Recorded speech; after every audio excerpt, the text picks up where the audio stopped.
children for an entire academic year would have been even greater.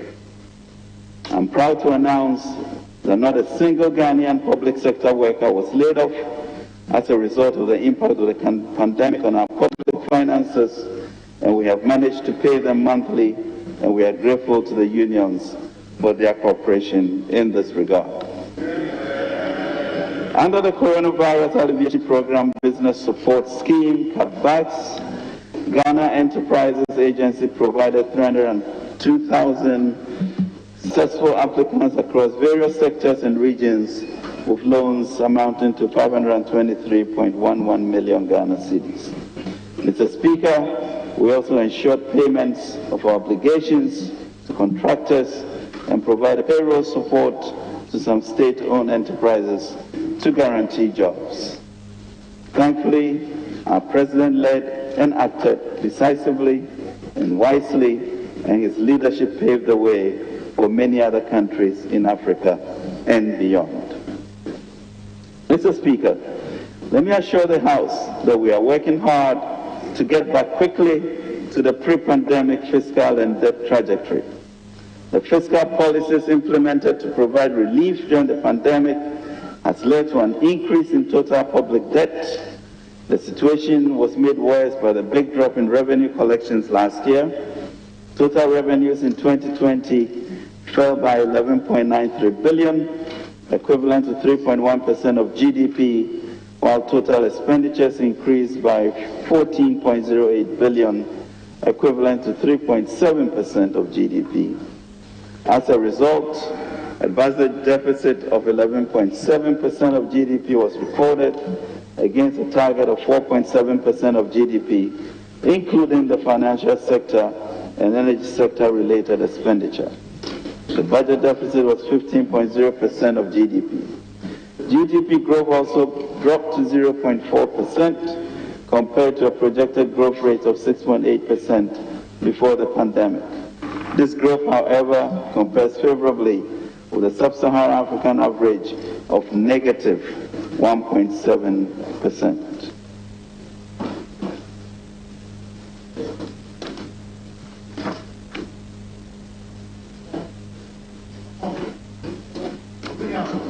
Mr. Speaker,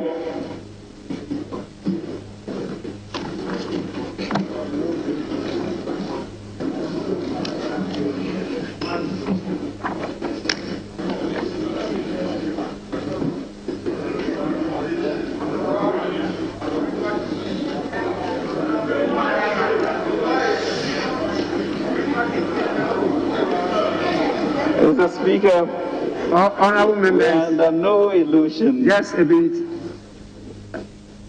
The first Deputy Speaker to take the chair. Beg your pardon? Second chair. Thank you very much, Mr. Speaker. Mr. Speaker, we are under no illusion as to the economic challenges facing our country today, how to ease the suffering of Ghanaians, transform the economy, how to ease the suffering of Ghanaians, transform the economy to create jobs, and share the expected wealth across all households, such as providing security and education. I would keep the President awake at night. How to broaden the revenue base, keep a grip on expenditure, protect the public purse, and at the same time build with urgency the needed infrastructure, collecting revenue, managing our debt and expenditure commitments, and paying the bills to stimulate economic activity are the orders he has given to us, his ministers, and other appointees to carry out over the next 3 years. Mr. Speaker, we know we can get the job done. It is well known that prior to the pandemic, we had stabilized and turned around the economy between January 2017 and March 2020. We had been able to reverse the worrying economic trends we inherited and place the country on a path of fiscal sustainability and growth. We doubled the economic growth rate from 3.4% points to an average of 7% between the period. It is undisputed, Mr. Speaker, that we brought down the fiscal deficit below the 5% threshold. We improved our gross international reserves from 4.9 billion to 9.9 billion, 4.7 months of imports. We provided free SHS for 1.2 million Ghanaian students. We provided free hot meals for 3.4 million public pupils in basic schools. We supported 1.9 million farmers with improved seedlings and fertilizers through our Planting for Food and Jobs program. We provided temporary employment to 100,000 of young people through the NAPCO program. We abolished several Newton taxes. We set the nation on its biggest private sector-owned industrialization program in the history of Ghana with the 1D1F program, and we registered the biggest foreign exchange, earnings from tourists during our historic 2019 year of return program. By March 2020, Mr. Speaker, our first quarter macro fiscal indicators reflected the turnaround we had accomplished over the 3.5 years. Indeed, we had just experienced an oversubscription of our 3 billion bond issuance and set a record of the longest sovereign Africa bond of 41 years on the international capital markets as a result of strong investor confidence. Mr. Speaker, then COVID struck. This derailed our transformation agenda and eroded the program we had attained the previous year. The focus on the 2021 budget statement and policy presented on 12 March 2021 was therefore anchored on debt sustainability and consolidation while providing some fiscal stimulus.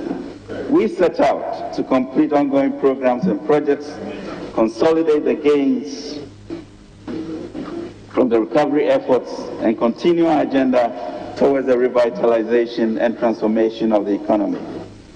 Today, 17th November 2021, I'm here on behalf of His Excellency the President to provide this august House with an update on progress we have made towards post-pandemic economic recovery following the confidence Ghanaians repose in him with a renewed mandate on 7th December 2020.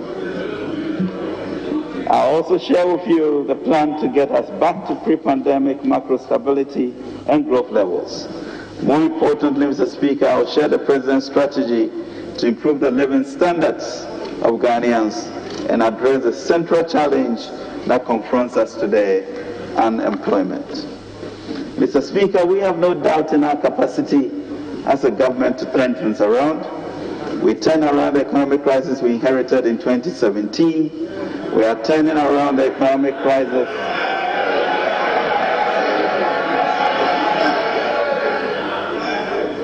We are turning around the economic crisis the pandemic brought in 2020. The challenge is on, and we are determined to prevail. And with the people behind us and the Almighty on our side, we know we shall prevail. The budget is intentional about building a sustainable entrepreneurial nation through fiscal consolidation and job creation. This may be an uncomfortable transition, but we are people who think deeply. We must progress and become a people who also make things happen for ourselves and the world. We must embrace this challenge, Mr. Speaker, of becoming a vibrant entrepreneurial nation. Mr. Speaker, data on the performance of the economy as at end September 2021 indicate that the implementation of the 2021 budget is largely on track. Provisional GDP data released by the Ghana Statistical Service in September 2021 indicate that overall real GDP grew by 3.1% in quarter 1 and 3.9% in quarter 2. Thus, the economy grew by an average of 3.5% in the first half of 2021 against the 0.8% in the same period 2020. Mr. Speaker, headline inflation declined sharply from 10.4% in December 2020 to 7.5% in May 2021, broadly reflecting well-anchored inflation expectations, exchange rate stability, and favorable food prices. However, inflation picked up to 10.6% in September 2021 on account of stocks from domestic fuel price adjustments and increasing domestic food prices arising partly from climate-related factors, input supply bottlenecks, delayed harvests, and world food price increases. Inflation rose further to 11% in October, driven by non-food inflation.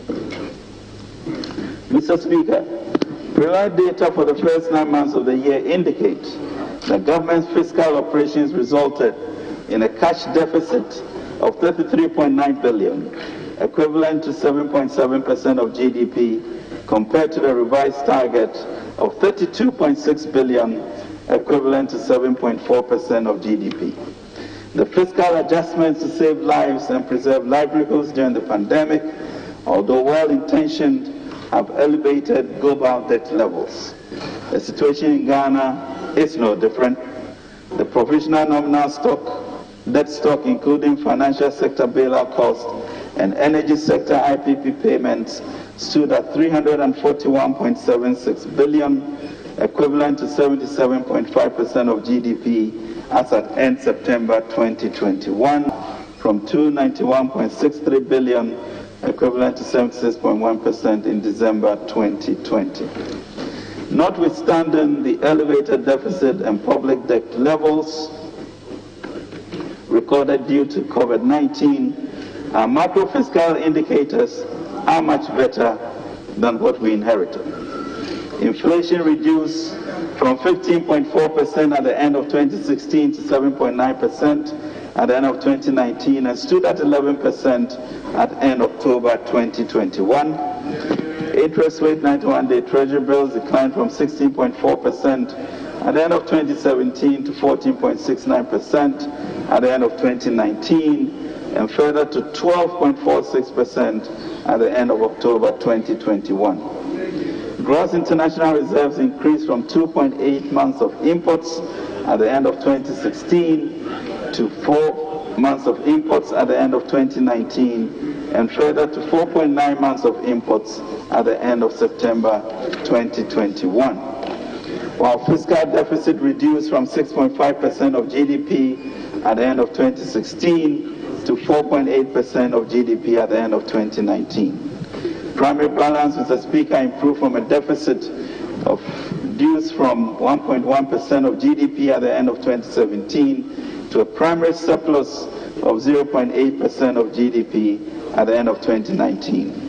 GDP grew from 3.4% at the end of 2016 to 6.5% at the end of 2019. Mr. Speaker, I now turn to the medium-term macroeconomic targets. A new medium-term National Development Policy Framework 2022 to 2025 has been drafted to guide the medium-term economic recovery and transformation for the country.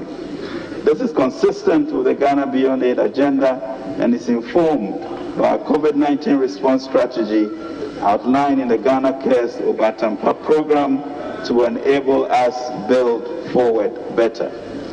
Mr. Speaker, the broad macroeconomic goals to support the medium-term objectives include: 1. Restoration of macroeconomic stability with a focus on fiscal consolidation and debt sustainability. 2. Maintaining a healthy balance between the implementation of the Revitalization Transformation Program and fiscal consolidation to promote growth within a stable macroeconomic environment. 3. Providing an environment that is supportive of private sector, including promoting entrepreneurship for domestic businesses and for FDI to thrive. 4. Building a robust financial sector to support growth and development. 5. Deepening structural reforms to make the machinery of government work more efficiently and effectively to support socio-economic transformation. 6. Implementing reforms to increase revenue mobilization and the efficiency of public expenditure. And 7, plug-in leakages and prosecution of offenders. Mr. Speaker, guided by the medium-term policy objectives, the following macroeconomic targets are set for the medium term, 2022 to 2025. 1. Overall real GDP to grow at an average rate of 5.6%. 2. Non-oil GDP to grow at an average rate of 5.9%. 3. End of December inflation to be within the target band of 8 plus or minus 2%.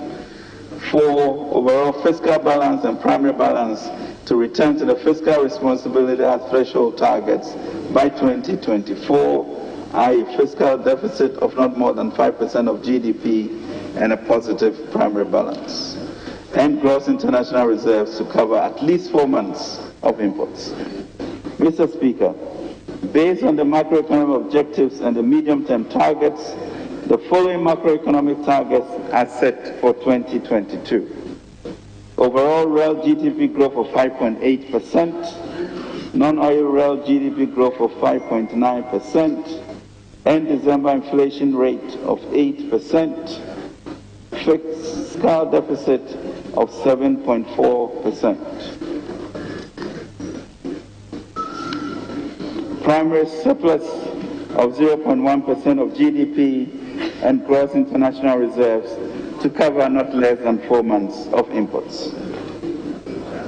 Mr. Speaker, total revenue and grants for 2022 is projected to rise above 100 billion for the first time, 100.5 billion Ghana cedis, equivalent to 20% of GDP, up from a projected outturn of 70.3 billion, equivalent to 16% of GDP for 2021. Domestic revenue estimated at 99.5 billion and represents an annual growth of 44% over the projected outturn for 2021. Mr. Speaker, the resource mobilization for 2022 is underpinned by revenue policy initiatives.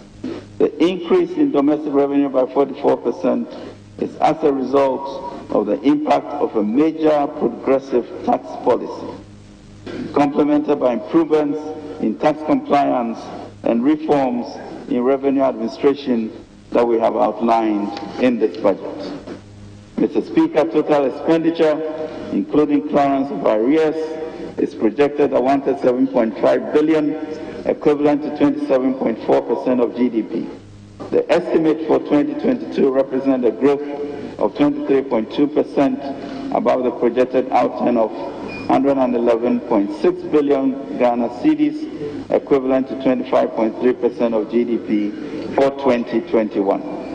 The key drivers of expenditure growth include capital expenditure, funding of key government flagship programs, wage bills, and interest payments. Mr. Speaker, based on the estimates of total revenue and grants and total expenditure, the 2022 fiscal operations will result in an overall fiscal deficit of Ghana 37 billion, equivalent to 7.4% of GDP. This includes the financial sector and energy sector IPP payments. This represents a nominal year-on-year reduction of about 30.7% over the projected outturn of 12.1% of GDP in 2021. The corresponding primary balance of 435 million Ghana cedis, equivalent to 0.1% of GDP, is also projected for this year, for next year. The signaling is clear. We are going to judiciously work our way out of our debt situation. Mr. Speaker, total foreign financing of the deficit, as well as exceptional financing, namely the IMF special drawing rights, would amount to 9.1 billion, equivalent to 1.8% of GDP, and will include a planned international financing program of 750 billion for liability management and budget support, particularly capital expenditure. On the other hand, financing of the deficit from domestic sources, including net issuances from debt, will amount to 27.9 billion, equivalent to 5.6% of GDP. The additional exceptional financing from the utilization of the newly allocated SDRs by the IMF will augment and reduce domestic borrowing needs. Mr. Speaker, as a country, we still rely heavily on debt financing to meet a significant portion of our expenditures compared to our peers. It is instructive to note that on the expenditure side, for instance, interest payments and compensation payments alone amounted to 48.7 billion, which is 103.3% of total revenue and grants for January to September 2021. In fact, Mr. Speaker, these two expenditure items absorb all the revenue collected for the period. This trend must be reversed. Mr. Speaker, a key focus of the budget is fiscal consolidation to enhance debt and fiscal sustainability as we implement economic revitalization and transformation post-COVID-19 to save more lives from the COVID pandemic and better the lives of Ghanaians. It is for this reason that government is proposing for the consideration and approval of Parliament the revenue-enhancing and expenditure rationalization measures in this budget. Indeed, the approval and implementation of the measures will lead to significant fiscal adjustment from a projected fiscal deficit, including energy, IPP payments, and FinSec cleanup costs of 12.1% of GDP in 2021 to 7.4% in 2022, representing a strong adjustment of 4.7 percentage points in just 1 year. Mr. Speaker, not only are we significantly bringing the fiscal deficit down, we are posting a primary surplus of 0.1% of GDP in 2022 from a negative primary balance of 4.7% in 2021. We are confident, though, that the needed fiscal space to continue to support broad-based inclusive growth will not elude us. Mr. Speaker, as a people, we are very proud of our history and heritage. We believe in our ability to be self-sustaining. After all, we are a country that became the world's largest producer of cocoa, with farmers working on small farmlands. These farmers bring in some $2 billion annually.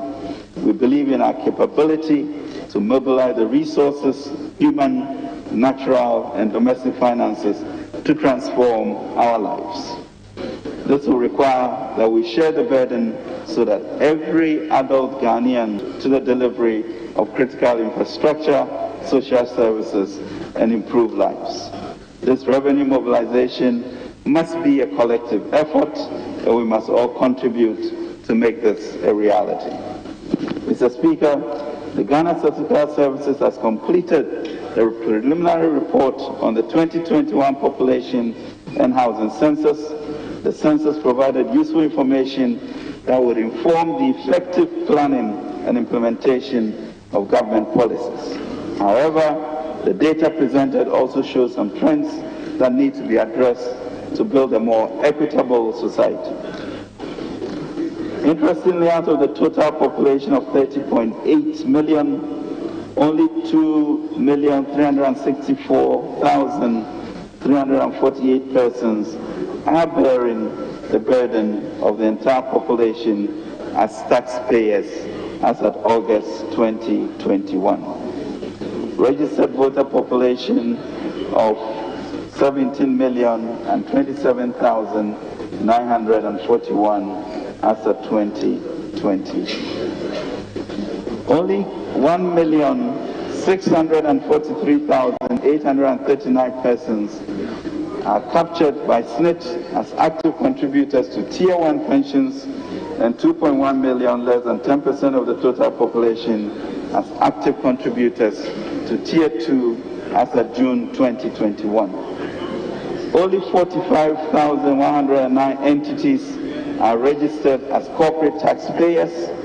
Only 54,364 persons are registered as self-employed taxpayers at the Ghana Revenue Authority, and only 136,198 entities are registered businesses at the Registrar General's Department as of August 2021, of which 80% are self-employed. Mr. Speaker, compared to our peers within the middle income brackets, these statistics are a poor reflection on us, and we need to change the narrative.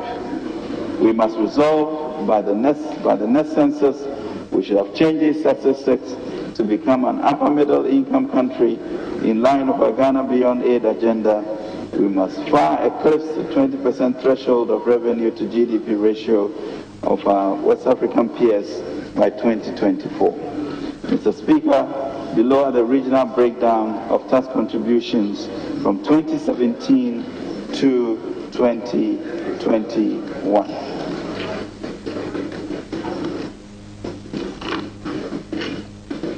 Mr. Speaker, Greater Accra contributes almost 90% of our domestic tax, and Ashanti, Western, and Eastern regions together contribute barely 3% of domestic taxes. Mr. Speaker, domestic revenue mobilization is the key to making the vision of Ghana Beyond Aid a reality. We cannot, therefore, as a nation, continue to depend on only 8.2% of our citizens to carry the burden of 30.8 million people. This is unsustainable and defeats all the tenets of economic prudence and moral justice. Our resolve to use revenue policy to support local industry and generate the desired environment for growth has not waned. In the coming year, government will introduce measures that will revamp the industry and make their products competitive in both the local and international markets. In this respect, it has become increasingly necessary to make some policy changes. Mr. Speaker, in 2019, VAT relief was provided on African prints for textile manufacturers to enable them resuscitate their operations and provide affordable textiles on the market. The policy has succeeded in stabilizing the industry and formed the basis for a modest increase in production. The companies have also maintained their prices over the period, making the cost of local prints affordable. Additionally, they've been able to keep their employees and the industry as a result of this policy. To consolidate the gains and expand production in the industry, government has decided to extend the relief for a further 2 years. Mr. Speaker, the VAT flat rate of 3% of the sale price of goods was introduced in 2017 on the supply of goods by wholesalers and retailers. Subsequent reforms to the taxes on the supply of goods and services have made local goods with imported substitutes uncompetitive. Government is correcting this anomaly by limiting the flat rate to only retailers. All other supply of goods and services will attract the standard rate. The object of the flat rate is to provide a simplified system for small-scale enterprises. To ensure that this objective is achieved, the rate will be applied to retailers with annual turnover not exceeding 500,000 Ghana cedis. All other retailers and wholesalers will be charged the standard rate. After 2.5 years of operation, the temporary benchmark discount policy on imports introduced as a stopgap measure has been reviewed to make it more efficient and better targeted. This is consistent with government policy to promote local industry and improve foreign exchange earnings. We are committed to a program of turning our enterprising traders into manufacturers of widgets, tools, and other machinery necessary as inputs for our industrial growth. Mr. Speaker, revenue compliance and enforcement sits at the heart of domestic revenue mobilization. The Ghana Revenue Authority, buoyed by the Revenue Assurance and Compliance Enforcement, will continue race with its enhanced compliance measures to expand coverage and plug revenue leakages. The modified taxation system introduced in 2015 through the Income Tax Act 2015 Act 896 is to provide a simplified system of tax compliance for the informal sector and small-scale individuals in business. This law will be amended to increase the threshold from 200,000 to 500,000 Ghana cedis per annum. Exports of unprocessed gold by small-scale miners through official channels have dwindled from over 1,600,000 ounces in 2019 to below 100,000 ounces as of September 2021 through smuggling. To stem this tide, government, in consultation with the stakeholders in the industry, has decided to reduce the withholding tax rate for sale of unprocessed gold by small-scale miners on whom the incidence of the tax is from 3% to 1.5%. The government is committed to working with the relevant agencies and stakeholders in the industry to ensure compliance at a reduced rate of 1.5%. Mr. Speaker, property rates have the potential to increase revenue mobilization for MMDAs and release resources for provision of basic infrastructure as well as the needs of our localities. Property rate assessment and collection pose a challenge to most MMDAs and are fraught of inefficiencies. Government, through GRA, will from January 2022 assist the MMDAs to implement a common platform for property rate administration to enhance property rate collections and its accountability. To ensure cost recovery by government in providing infrastructure for the collection of the rate, a sharing ratio will be agreed with the assemblies. Fees and charges. Government will complete its work of this House to pass the fees and charges bill for implementation in 2022. These fees and charges will be subject to automatic adjustment consistent with the annual average inflation as announced by the Ghana Statistical Service. A comprehensive review will be conducted after every 5th year, taking into consideration other factors besides inflation, including improvement in quality of service delivery and privatization of some of the services where feasible. Mr. Speaker, our roads need fixing and building. Our roads are being fixed. It is true that more roads have been fixed and are being fixed over the last 5 years than any relative period in the entire history of our nation. We even want to do a lot more, and this budget will cater for this. That is why for decades, governments after governments imposed and maintained tolls on some public roads to raise funds for road construction and maintenance. This is the situation in many countries. However, over the years, the tolling points have become unhealthy market centers, led to heavy traffic on our roads, lengthened travel time from one place to the other, and impacted negatively on productivity.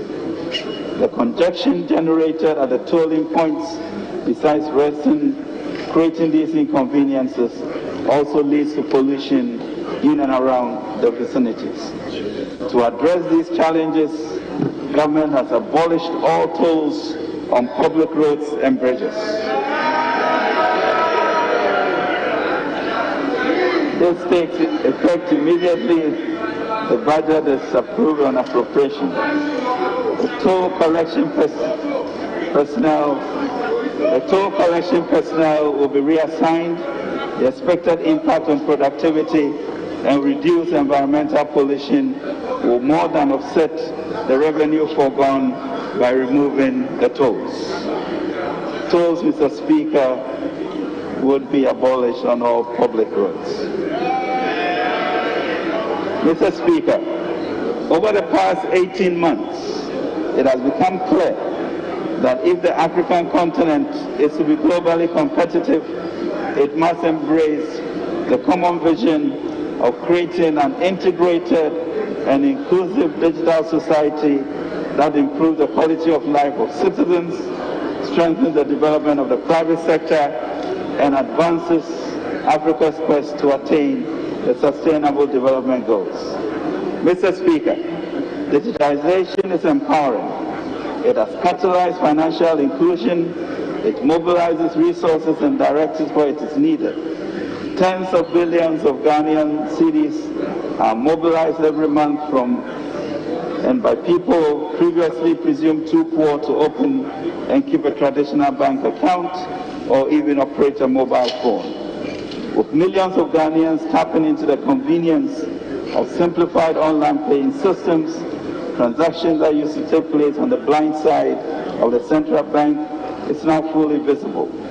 It is contributing to the formalization of our economy, a subject about which so much had been said for years, but which so little had been actually done. With digitization, state institutions are more able to plug revenue leakages and thus increase internally generated funds. That gives them the capacity to potentially pay their workers better wages and reduce borrowing by central government for capital expenditure, because they can go to a bank on the strength of their own books and so reduce the country's debt overhang over time. Mr. Speaker, the Ghana.gov initiative and its performance also indicate the opportunity to harness increases in captured economic actors from 4% to 84%, which creates a real chance to achieve the intended expansion of the tax net. Currently, we have 49 institutions of transactions through Ghana.gov. However, the number of institutions expected to go live by end November 2020. The total value of transactions from May 2021 to October 2021 amounted to 34 billion. We believe this initiative will be truly transformative of our revenue mobilization and service delivery agenda. Mr. Speaker, COVID-19 contributed to the acceleration of the digitalization of Africa. Data from the Bank of Ghana confirms a growing trend in online trade.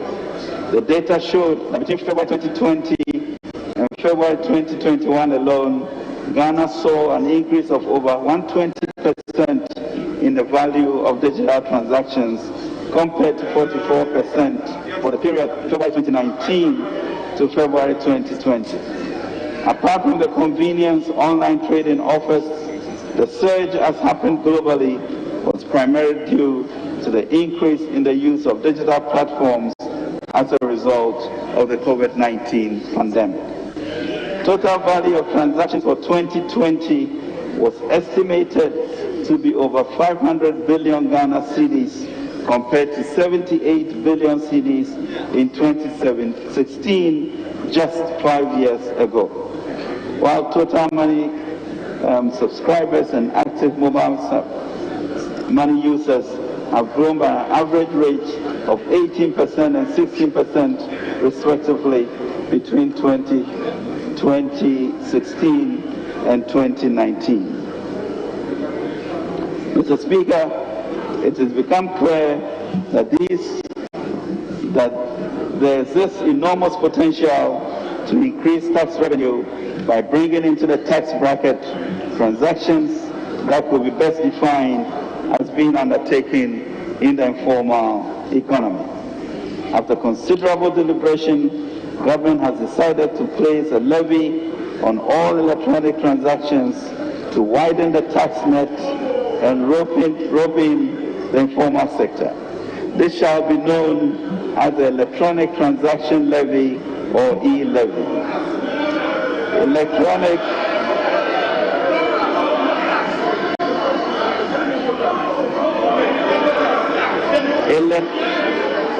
Mr. Speaker, electronic transactions covering mobile money payments. Mr. Speaker, honourable members, order.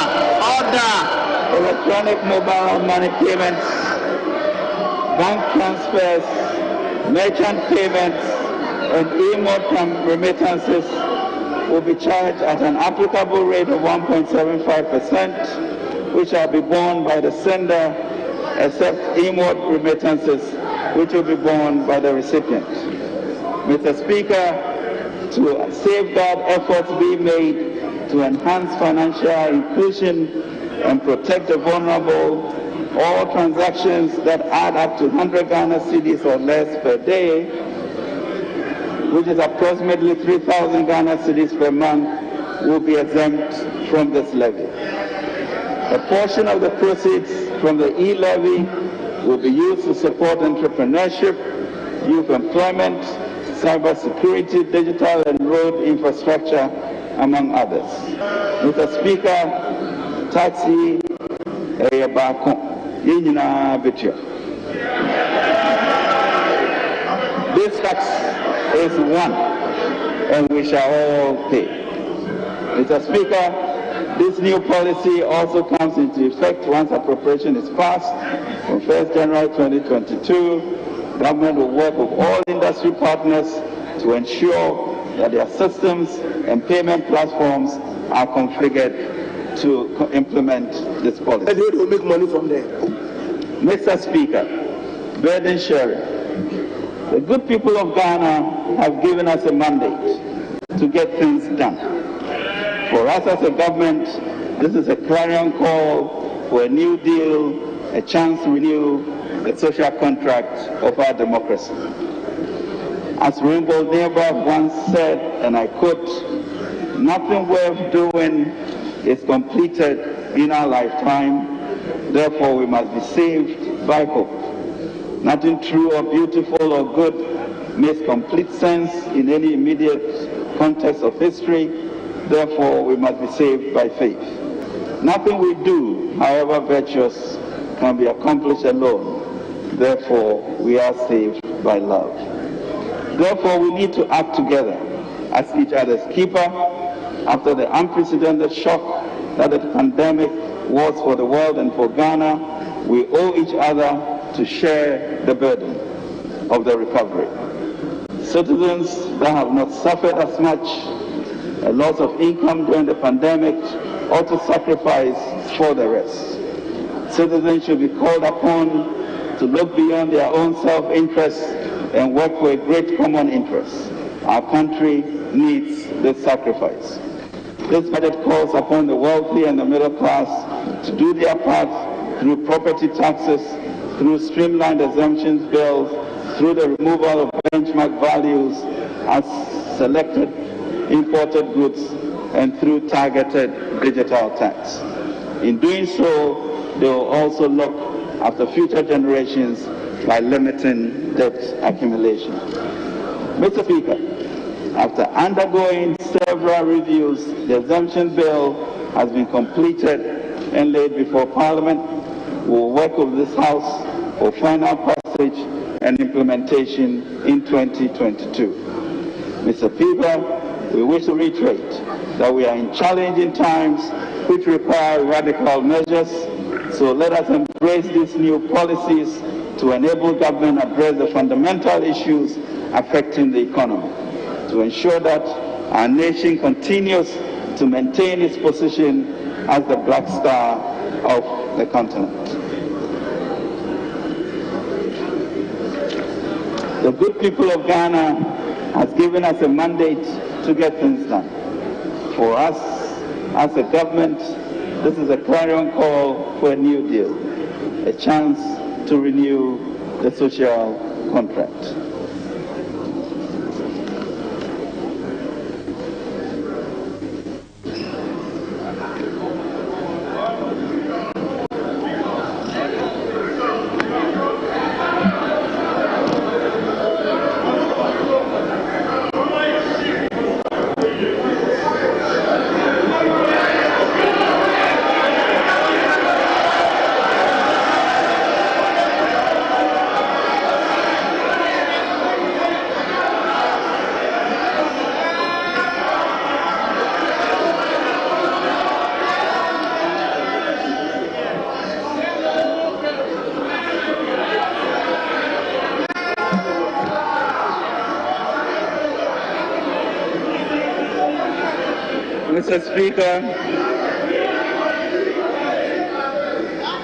Mr. Speaker,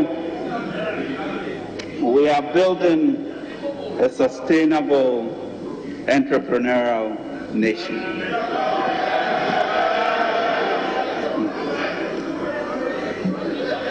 The census results put Ghana's population figure at 30.8 million.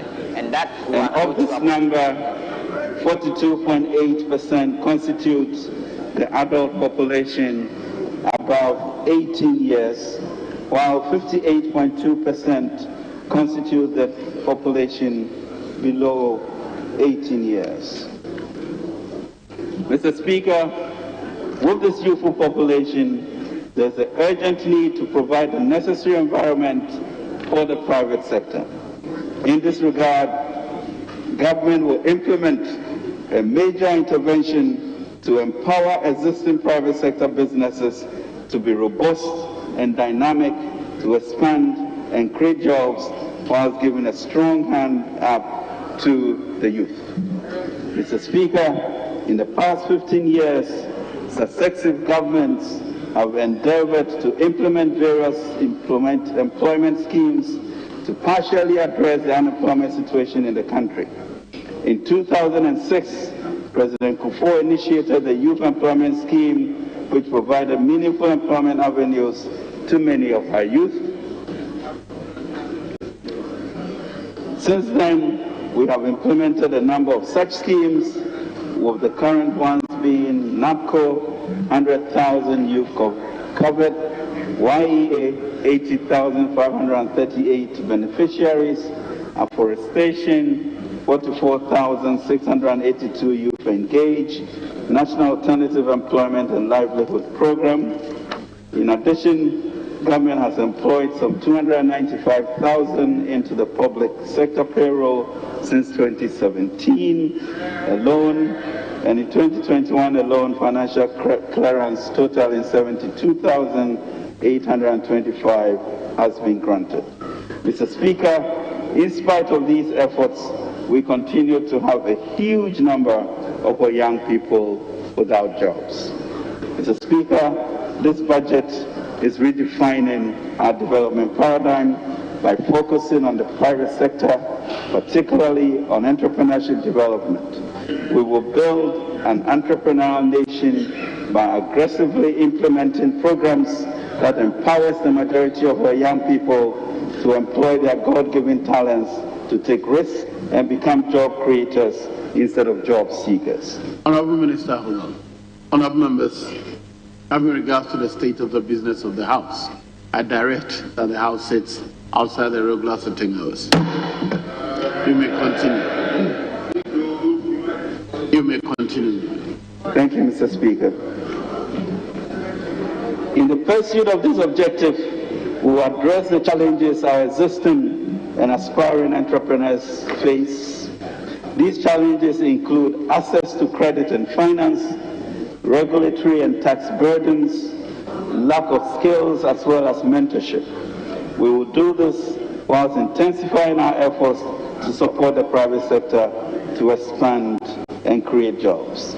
Mr. Speaker, this understanding of the youth employment challenge, as well as extensive consultations of stakeholders, including youth associations and educational institutions across the country, have led to the development of what we call the Youth Start Initiative. Youth Start Initiative, which proposes to use 1 billion Ghana cedis each year. Proposes to use 1 billion Ghana cedis each year to catalyze an ecosystem to create 1 million jobs, and in partnership with the financial institutions and development partners, raise another 2 billion Ghana cedis over the 3-year period. In addition, Mr. Speaker, our local banks have agreed to a package that will result in increasing their SME portfolio up to 5 billion Ghana cedis over the next 3 years. This, Mr. Speaker, results in an unprecedented, historic 10 billion cedi commitment in the next 3 years to the private sector and the Youth Start program over the next 3 years. Mr. Speaker, implementing partners of the Youth Start. Mr. Speaker, The Ghana Enterprises Agency, the National Entrepreneurship and Innovation Program, and partner financial institutions will serve as the implementing arm of YouStart. Entrepreneurs will be able to apply for support through a dedicated YouStart online portline. NEIP will also engage our faith-based organizations as partners for the delivery of essential artisanal skills, business competitions, and feasibility studies, and introduction to financing institutions with a commitment of up to 10% of GOG's contribution to the YouStart program. Mr. Speaker, YouStart will provide our youth with the following: training, skills development, entrepreneurial support, and business advisory services, funding, access to competitive credit and startup packs, enterprise promotion, mentoring, and access to markets, including portals to facilitate digital linkages between youth-led enterprises and other businesses and relevant government agencies. YouStart products, Mr. Speaker. YouStart will support youth-led enterprises with the following products: district-level loans under 10,000 Ghana cedis after 2 to 3 months of training, soft loans of up to 50,000 Ghana cedis to help startups, in particular by young graduates and school leavers, and small businesses to expand. Startup packs, soft loans tied to equipment acquisition of up to 50,000 cedis for individuals and 100,000 for associations and groups. A standardized loan package of between 100,000 to 400,000 are concessional rates for SMEs through financial institutions. Mr. Speaker, the YouStart initiative aims to support our youth to develop commercially viable businesses. To this end, YouStart is designed to instill proper commercial orientation in the beneficiaries. This will include financial institutions determining the credit matrix, and GEA and NEIP providing training support, especially for the standardized SME loans YouStart will operationalize by March 2022. Mr. Speaker, it is well known that ours is a pro-private sector government. We strongly believe in the private sector leading in growing the economy and creating jobs. We have demonstrated, Mr. Speaker, this commitment over the past 5 years through policy actions and investments that created macro stability, built our human capacity, and strengthened our financial architecture, and will continue to do more in the coming year. Government will continue to streamline the policy and regulatory environment for doing business in the country. I would like to acknowledge our businesses and employers for their resilience and for pulling through the last year and a half despite the severe challenges of COVID-19. Most of you went to great lengths to find innovative ways to keep your businesses going and to hold on and preserve jobs. Government greatly appreciates your efforts. We'll continue to provide support to the CARES Guarantee Scheme, GERSEL, and other initiatives to facilitate the expansion and growth of our already existing businesses.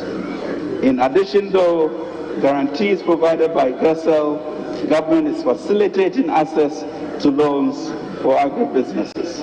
Over the past year, GERSEL, working with banks, has facilitated production and export expansion in a number of agribusinesses. Mr. Speaker, permit me to extend gratitude to the leadership of the commercial banks who engaged the President in October 2021. I'm happy to report that as a result, the Ghana Bankers Association, working with the various banks, have resolved to collectively accelerate their portfolio allocation to qualifying SMEs to fast-track our phase of economic recovery post-COVID-19. My ministry is working with the Ghana Bankers Association to conclude the terms to ensure the facilitation of the 500 billion Ghana cedis over the next 3 years. In addition, The banking industry, Mr. Speaker, has committed 75 million Ghana cedis over the next 3 years to collectively engage in skills development programs for a minimum of 150,000 young graduates and youth entrepreneurs by engaging in activities. To achieve this, the banks have pledged to review the internal processes and procedures to facilitate easier access to credit by SMEs. Mr. Speaker,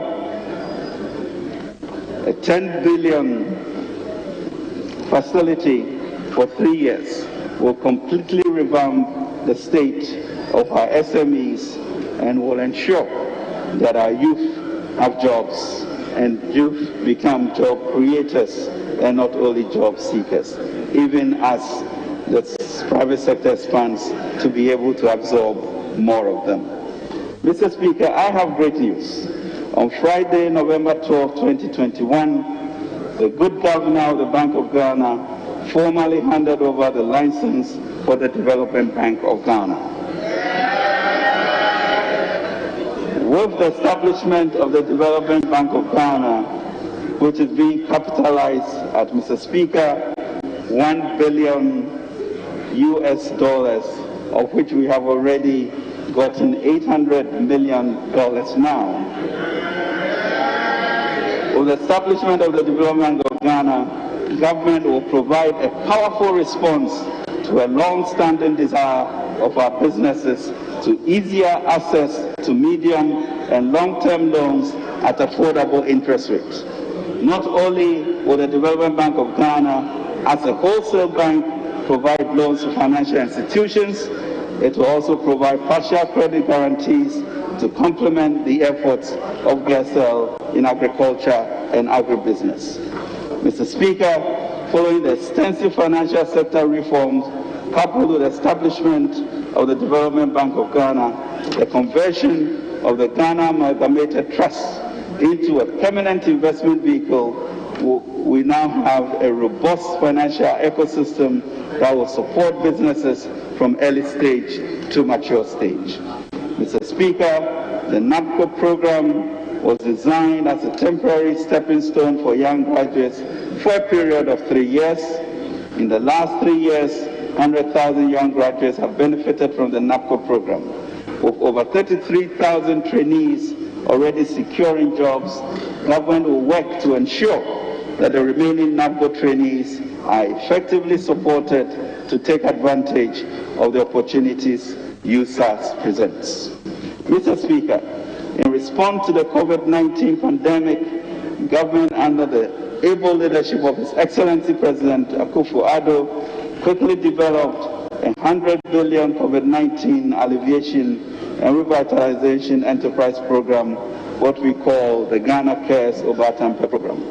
This blueprint, which brought instant and significant relief to our people, is revitalizing our nation by improving the business climate, supporting the private sector, and providing job opportunities for the youth.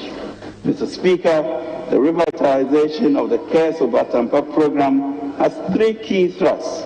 The first is to support the private sector, particularly in agribusiness and manufacturing, ICT, and digitization. The second thrust is to aggressively support entrepreneurship in order to create job opportunities for our growing and increasing educated youth. The third thrust is to optimize implementation of government transformation agenda for greater results. Since its launch in November 2020, the Obatampe program has targeted strategic management and technical interventions in the agriculture, manufacturing, trade, and export sectors. The urgent and transformative vision of the CARES program implied that we could not proceed with a business-as-usual approach. We therefore swiftly adopted the compact framework to strongly link resources to results. As at the end of July 2021, 8 implementation compacts were signed between the Ministry of Finance and participating MDAs. Mr. Speaker, our priority is to facilitate investment and development of communication infrastructure, including integration and leveraging of data systems and platforms. Government is working towards enhancing the capacity of key institutions and strengthening coordination with the private sector.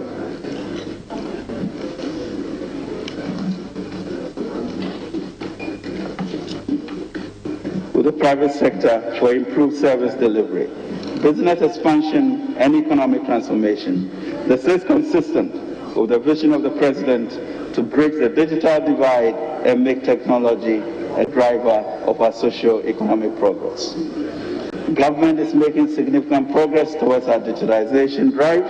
We are happy to announce that to date we have issued unique identification cards to over 11.6 million Ghanaians. The second phase of the National Digital Property Addressing System, as well as the establishment of a National Digital Property Register, are complete. Mr. Speaker, with the expansion of digital financial platforms, including mobile money and its interoperability with the banking system, we are increasing financial inclusion. We are also in the process of digitizing the health records of Ghanaians and creating a national digital platform for the sale of pharmaceutical products to improve the efficiency of our healthcare. Mr. Speaker, our plan to establish a comprehensive government-wide database and register as a reference platform a management system for all government digital assets was set in motion with stakeholder engagements. We are currently awaiting the outcome of the preliminary assessment to inform the next step. Mr. Speaker, government will fast-track efforts to upgrade the Kumasi, Tamale, and secondly Takoradi Regional Innovation Center for digital centers. The upgrade is to facilitate the building of ICT capacity, provide support to startups to boost job creation, and enhance the drive for knowledge and socio-economic growth. Climate action and sustainable transition to a low-carbon economy. Mr. Speaker, having launched our updated nationally determined contribution at the recently ended COP26, Ghana has reaffirmed its readiness to leverage its natural resources to fund a sustainable transition to a low-carbon economy. This will be done by facilitating private sector participation in low-carbon activities and industries in a manner that generates more jobs for Ghanaians and improves our general well-being. In the course of the last 2 decades, we have adopted several policies and programs aimed at restoring our lost forests. Between 2002 and 2020, under the National Forest Plantation Development Program and the Ghana Forest Plantation Strategy, some 588,000 hectares of plantation have been established. Again, through the Youth Infrastructure Program, we are committed to reclaiming some 7.6 million hectares of degraded forests and farmlands. Government is committed to promoting climate adaptation activities. We will collaborate with the Global Center on Adaptation in close collaboration with the African Development Bank in pioneering solutions on how to build durable infrastructure and supporting African cities to guard against the impact of climate change. We are also working with the private sector with the assistance of the Green Climate Fund to establish a multi-million-dollar green fund to support our climate adaptation interventions. We shall, Mr. Speaker, in addition, work with our traditional authorities and districts to issue innovative mini-muni adaptation bonds to address issues of reclamation and reforestation in their specific localities. This will be innovative and the first in Africa. From 2024 and beyond, we aim to reduce emissions by some 10 million tons of carbon dioxide equivalent in the cocoa forest landscape. Through the implementation of the Ghana Cocoa Forest RED program, one of the 5 ecological landscape-tailored programs in Ghana's RED Plus strategy. Government, through her nationally determined contribution in the forestry sector, is committed to supporting the global target of halving emissions by 2030 and attaining neutrality by 2050. Ghana is also committed to the Forest Agriculture Commodity Trade Fact dialogue process and she affirms her resolve to support the development implementation of the FACT roadmap actions. We are determined to operationalize the timber legality assurance system as part of the forest law enforcement governance and trade processes, which will enable us to track wood electronically to ensure that only legally compliant timber is allowed into any market. Mr. Speaker, government will continue its transformative flagship programs. In education, Mr. Speaker, the government continue the implementation of the government's flagship free SHS program. A total of 425,000 first-year students enrolled, bringing the total intake to 1.26 million students.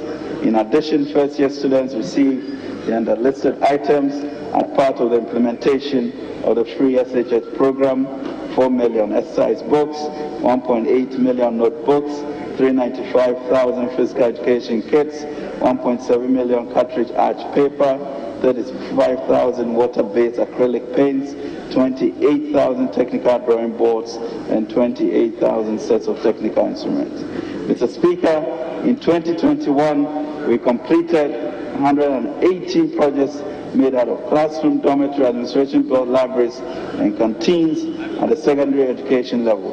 The number of completed projects under the free senior high school infrastructure intervention stand at 657 out of a total of 1,119 projects from GET Fund and other funding sources.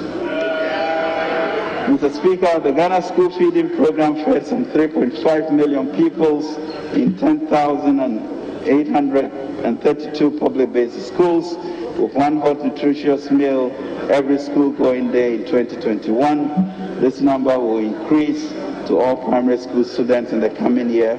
The program provided employment for some 32,496 caterers and created a ready market for local farmers. Mr. Speaker, the LEAP program paid 5 cycles of cash grants to 344,000 households and registered 76% of all LEAP beneficiaries onto the National Health Insurance Scheme.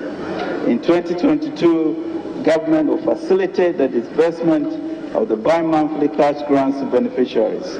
LEAP beneficiaries assessed to be above the extreme poverty line will be graduated into a productive livelihood inclusion program. Mr. Speaker, government has rolled out an aggressive vaccination program to protect Ghanaian lives from COVID-19. Sustained efforts have seen about 2 million Ghanaians receiving a single dose of 825,706 fully vaccinated as of September 2021. We will not relent, Mr. Speaker, until our goal of vaccinating 20 million Ghanaians is attained. Our supply of some 9 million vaccines are now assured, and will mobilize to meet this goal to protect our people. Mr. Speaker, in line with the vision to improve equitable access to health facilities, the government will accelerate the implementation of Agenda 111, Mr. Speaker, comprising 101 district hospitals, 7 regional hospitals, and 3 psychiatric hospitals. Mr. Speaker, already we have 50% of contractors having been given and handed over their cadastral plans and hospital sites for them to begin work. The government works in housing. The government will initiate a program to subsidize the cost of horizontal site and services development in selected areas. On the supply side, traditional authorities and districts will provide land to developers, and tax incentives and exemptions will come from government. On the demand side, government is establishing a national home ownership fund to support mortgage schemes and REITs, while also promoting rent-to-own schemes in the country. To scale up, we commence engagement with participating financial institutions to promote residential rent-to-own schemes and to support the development of a private sector mortgage refinance institution. With the support of the Obatampak Ghana Cares Program, the National Home Ownership Fund is facilitate the use of innovative products to tap into pension funds and other long-term funds to support home ownership in Ghana. Trade and industry. A total of 278 1D1F projects are at various stages of implementation, out of which 106 factories are operational. The companies that are currently operational have created a total of 156,782 direct and indirect jobs, 17,451 of which were created in 2021. It is expected, Mr. Speaker, that the completion of the 1D1F projects currently under construction and in the pipeline will create additional 131,817 direct and indirect jobs in 134 districts across the country. Mr. Speaker, trading under the Africa Continental Free Trade Agreement commenced on 1st January 2021, and Ghana was the first country to establish a customs procedure code to facilitate trading under AFCFTA, a comprehensive national policy and action plan aimed at assisting medium to large-scale companies in Ghana to export to the AFCFTA market was developed and is being implemented. To this end, 180 companies were identified to receive support to export to markets under the AFCFTA and other preferential trade agreement areas. Mr. Speaker, food and agriculture. To increase productivity and incomes, as well as improve livelihoods of beneficiary farmers, the government procured and distributed some 31,797 metric tons of improved seeds as of September 2021. In addition, 259,500 metric tons of various fertilizers were also distributed to planting for food and jobs beneficiaries across the country. Mr. Speaker, under the Savannah Agriculture Productivity Improvement Project, the government developed 1,000 hectares of farmland in Godimblesi, Kojokwe, and Janko for rice production, which are estimated to yield about 40% above the national average production of 2.5 to 3 metric tons in lowland valleys. Mr. Speaker, to ensure safe launching and landing of artisanal fishing, as well as create and maintain hygienic environment and job opportunities within the fishing communities, government will continue with the construction of the 14 fishing landing sites, which are various stages of completion. Government expects to complete approximately 60% of this in 2022. Mr. Speaker, to improve revenue generation and management at the local level, government rolled out the district-level revenue DL-Rev software in 114 metropolitan, municipal, and district assemblies across the country. In 2022, we will roll out the software in the remaining MMDAs to improve on their revenue mobilization. Infrastructure for Poverty Eradication Program. Mr. Speaker, government will focus on completing the almost 5,000 ongoing projects under the Infrastructure for Poverty Eradication Program in 2020. So far, a total of 730 out of the 1,000 mechanized water systems, as well as 507 small F dams out of the 560 targeted, have been completed under the One Village, One Dam initiative. All the 50 rural markets targeted under the agriculture component have been completed. Furthermore, 451 additional constituency projects, which cut across all sectors such as health, education, agriculture, roads, and security, have been completed and are in use by the beneficiary communities. Mr. Speaker, we commit to completing all the projects in the next 2 years. Mr. Speaker, in 2022, Ghana will participate in the Commonwealth Games in Birmingham and continue preparatory activities towards organizing and hosting the 13th Africa Games in Accra in 2023. Government will procure sports logistics and equipment and begin the construction of a new multi-purpose sports hall, hostel facilities, and Olympic-sized swimming pool at Boteman in Accra. Mr. Speaker, some stadia across the country were renovated in 2021 and at various stages of completion as follows. Accra Sports Stadium, 98%, Phase 1 of Baba Yara Stadium, 98%, Esipon Stadium, 90% complete, Cape Coast Stadium, 60%. In 2022, government will continue the construction of the Abreu and the new Edubiasi Sports Stadia, as well as commence the rehabilitation of the Sunyani Coronation Park Stadium. Mr. Speaker, government continues to expand power generation capacity to meet domestic, commercial, and industrial needs of customers. In this regard, construction work on the 200 megawatt phase of the 400 megawatt early power project continued in 2021.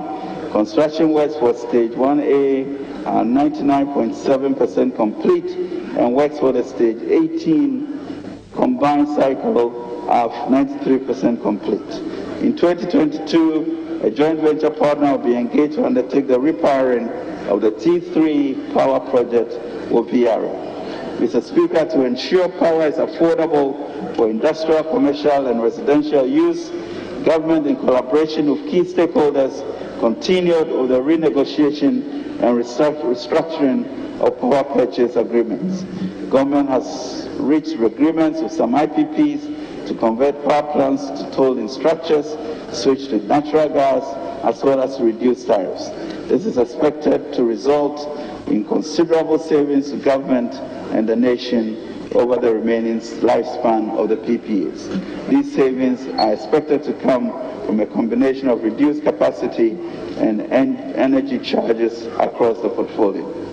Mr. Speaker, in pursuit of the President's aspiration to achieve universal coverage of electricity by 2024, a total of 162 communities were connected to the national grid, thereby increasing national electricity asset rate from 85.7% in 2020 to 86.63% in 2021. Connections to another 512 communities are at various stages of completion.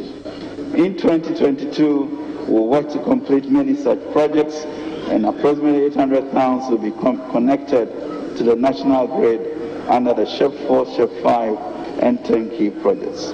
The government, Mr. Speaker, is committed to using indigenous entrepreneurs to complete these projects. Additionally, government will select 2,401 communities with a population of 400 and above to be connected to the national grid.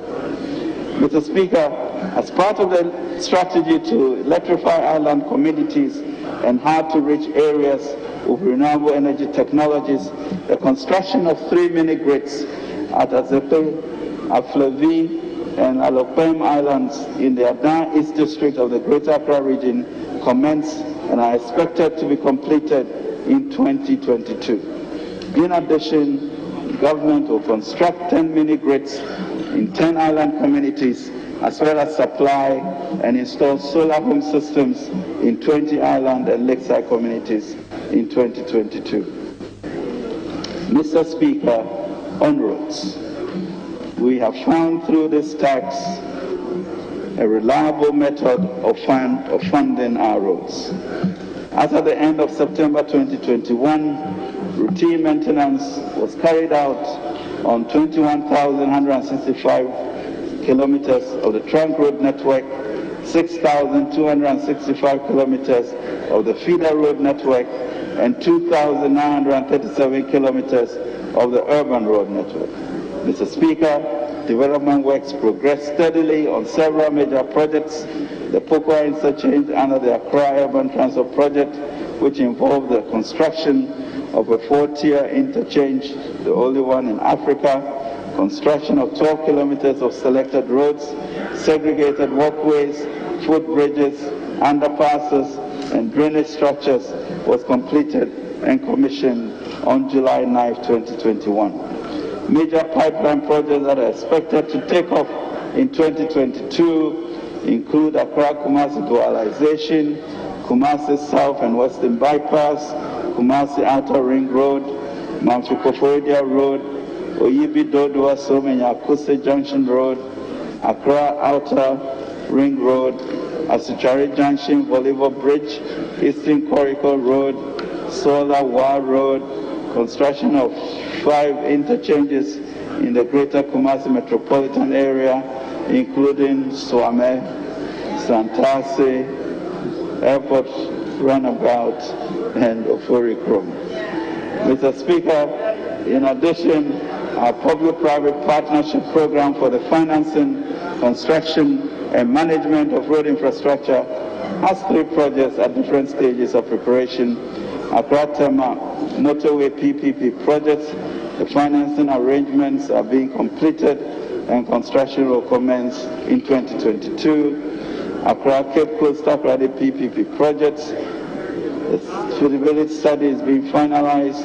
The final feasibility study report will provide key inputs into the Abidjan-Lagos Corridor project.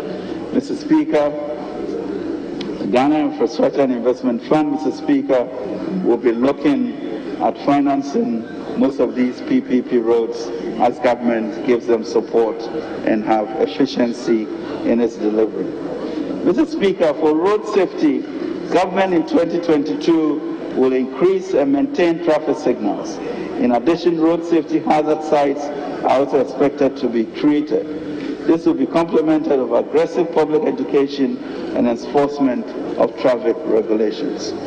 Mr. Speaker, on security, in accordance with the Cybersecurity Act 2020 at 1038, the Cybersecurity Authority was officially inaugurated on 1st October 2021. With the passage of the Act, CSA will execute the various functions enshrined in the Act. Government will develop a critical information infrastructure database, government digitalization initiatives database, and as well develop and implement a cyber risk management framework. The Accra Initiative Secretariat was established during the year. The initiative is an effort of 5 ECOWAS member states, Ghana, Togo, Benin, Cote d'Ivoire, and Burkina Faso, at sharing intelligence to combat and counter terrorism and associated criminal activities. In 2022, government will continue with the retooling of the intelligence agencies, the military, and departments and agencies under the Ministry of Interior, especially the police, with modern tools and software for improved communication and enhanced intelligence collection and analysis, including an armada of drones to protect our borders. In addition, we will pursue a policy of expansion of surveillance capabilities through the installation of more CCTV cameras systems nationwide.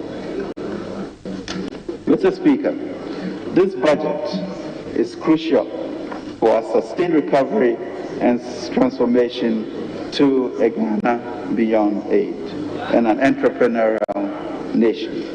It requires a careful realignment and rebalancing of our needs, our wants, and aspirations as a nation. This will also require burden sharing and the promotion of an entrepreneurial culture. We have extensively engaged and built partnerships of trust for the implementation of the policies presented in this budget. Mr. Speaker, this budget has outlined the plans of His Excellency the President and his government to continue tackling the devastating impact of the pandemic on our economy and the fiscal impact on our debt sustainability efforts.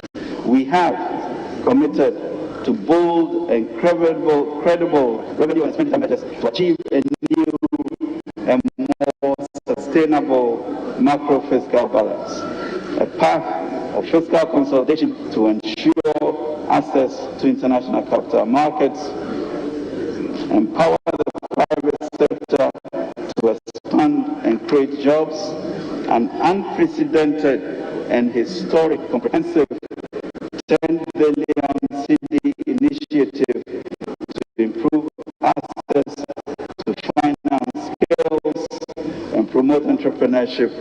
amongst our youth and to support the private sector. Continued implementation of our flagship programs to improve the living standards of our people.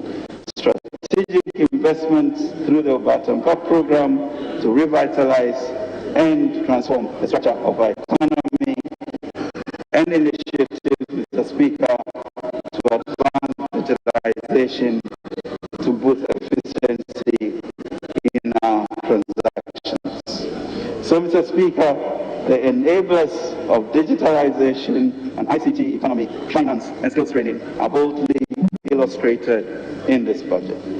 Having steered our nation through the most difficult and uncertain period in our country's history and the worst crisis since World War II globally, and Ghanaians renewing their mandate for His Excellency the President, I can assure you that the commitment of His Excellency Nana Addo Dankwa Akufo-Addo to improve the living standards of fellow Ghanaians and to create a self-confident country that is in charge of its destiny remains his #1 priority. Mr. Speaker, he cannot do it alone. He will count on us standing with him to achieve Ghana's manifest destiny of greatness. Mr. Speaker, in his book, The Songbird, Tony DeMello tells the following story. A man found an eagle's egg and put it in the nest of a barnyard hen. The eaglet hatched with a brood of chicks and grew up with them. All his life, the eagle did what the barnyard chicks did, thinking he was a barnyard chick. He scratched the air for worms and insects, he cracked and cackled, and he would thrash his wings and fly a few feet into the air. Years passed, and the old eagle grew very old. One day he saw a magnificent bird above him in the cloudless sky. It glided in graceful majesty among the powerful wind currents, with scarcely a beat of his strong golden wings. The old grounded eagle looked up in awe. "Who is that?" he asked. "That's the eagle," the king of the birds said his neighbor. "He belongs to the sky, we belong to the earth, we are chickens." So the eagle lived and died a chicken, for that's what he thought he was. Mr. Speaker, we are eagles. We must eschew language of poverty of aspiration and reject the 10 spies who want us to go back to Egypt. We are God's people meant for greatness, and let us fly. Mr. Speaker, we promised to reduce the suffering of Ghanaians when we came into office, and we did just that when we came into office. Specifically, let me tell you what the government of His Excellency Nana Addo Dankwa Akufo-Addo has done.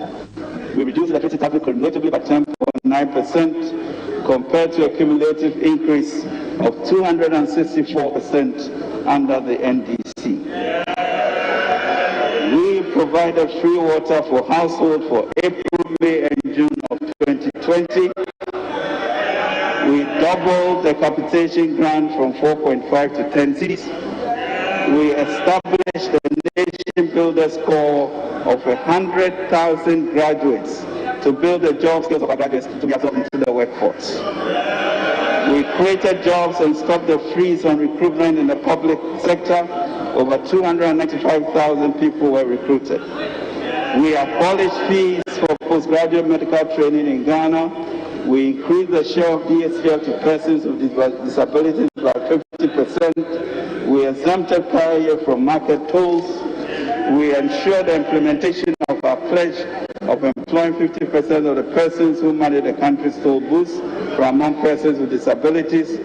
We have 50,000 beneficiaries. We expanded school feeding program from 1.6 million children to 3.4, and now increasing it to over 4 million. We were able to restore teacher and nurses training allowance. We abolished the 3-month pay policy for teachers. We absorbed the cost of BEC and WASSCE term exam registrations. We abolished or reduced 15 taxes including excise duty on petroleum, VAT on financial services, real estate, domestic airline tickets, etc. We made it easier to apply for a common passport. We made it easier to apply for a license. We made it easier and quicker to apply for and obtain pensions in 10 days. We made it easier to buy electricity from your mobile phone. We made it easier to apply for scholarships. We made it easier to send and receive money through mobile money interoperability. We made it easier to open a traditional bank account using your Ghana card. No guarantor is now required to obtain student loans. The Ghana card is sufficient. We reduced corruption associated with obtaining public services by digitization of service delivery. We saved the NHIS from collapse by reducing arrears to service providers. We provided 600 million COVID fund for small businesses. We made it easier for the renewal of NHIS membership through mobile phones. We made it easier to register a business. We made it easier to clear goods from the ports through the paperless process. We made it easier to apply for a construction permit. We have reduced inflation. We have reduced bank lending rates. We have reduced depreciation of the cedi. Allowance of security personnel at UN peacekeeping missions increased from $31 to $35. We have spent $21 billion to save the deposits of 4.7 million depositors. We have implemented free TVET. Mr. Speaker, let us remember what we have achieved with 2 fish and 5 loaves even in these 5 years, and strive boldly, Mr. Speaker, and confidently to build our entrepreneurial nation. It is remarkable, Mr. Speaker, what we have been able to do with our debt in these 5 years. We have implemented high school initiative. Mr. Speaker, while we have not eliminated suffering, we have done more in terms of social intervention than any other government since 1992. And certainly more in this regard than the NDC governments. We will therefore continue to work towards mitigating the burdens imposed on by the global impact of COVID-19 on Ghanaians, as we also commit to tackle the social ills of expenditure control, corruption, recurring leakages, and low productivity. We shall work with labor and employers to institute a National Labor Conference to promote productivity in all its forms.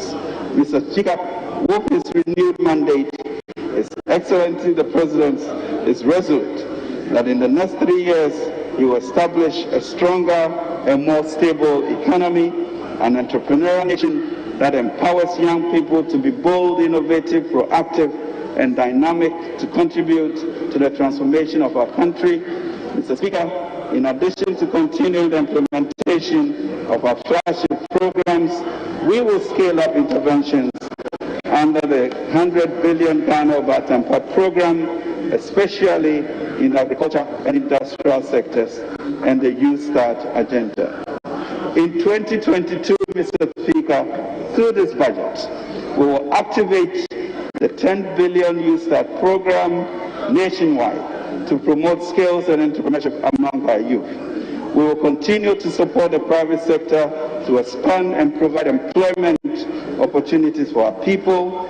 We will build up our financial architecture to be responsible and to be world-class. We will prioritize the completion of ongoing projects in health, education, and the housing sectors to drive social mobility and transformation. We will leverage of the AFCFTA Secretariat to become a regional hub in all sectors of the economy. Among others, we will continue to ramp up our revenue mobilization efforts to enable us to secure quality living standards. We will continue to subject all public expenditure to thorough justification in line with the PFM Act to ensure value for money for every cedi spent. We will aggressively continue with road construction to connect communities, markets, and people. We will continue to advance digitalization to improve convenience for Ghanaians and create a modern, efficient, digitized economy. We will continue to promote science, technology, and innovation to build competencies for a resilient future. We will continue to reposition our economy through our regional hubs program to optimize the opportunities in the sub-region and continent. We'll continue, Mr. Speaker, to ensure that our climate policies and our gender policies are first class. We'll continue to resource our security agencies to defend and protect Ghana and Ghanaians. We'll continue to reform the energy sector, promote climate resilience, and drive adaptation of renewable energy technologies. Mr. Speaker, Scripture teaches us that the process of building a nation is in phases. We learn from the story of the biblical Israel that life in the wilderness is very different from the promised land. In the desert, God freely provided for the necessities of the young nation: food, water, clothing. When the nation transitioned into their promised land, God enabled them to cultivate farms and build enterprises for themselves and their country. We, Mr. Speaker, can draw lessons from this ancient story for our national quest. Building on the foundations laid by the earlier MPP government of President John Kufuor, the current MPP administration, under the bold and visionary leadership of President Akufo-Addo, has revamped our economy, enhanced social mobility, strengthened our democratic credentials, and illuminated the Black Star like no one else since independence. Today, we want to lead our young men and women to their promised land, an entrepreneurial nation of burden sharers.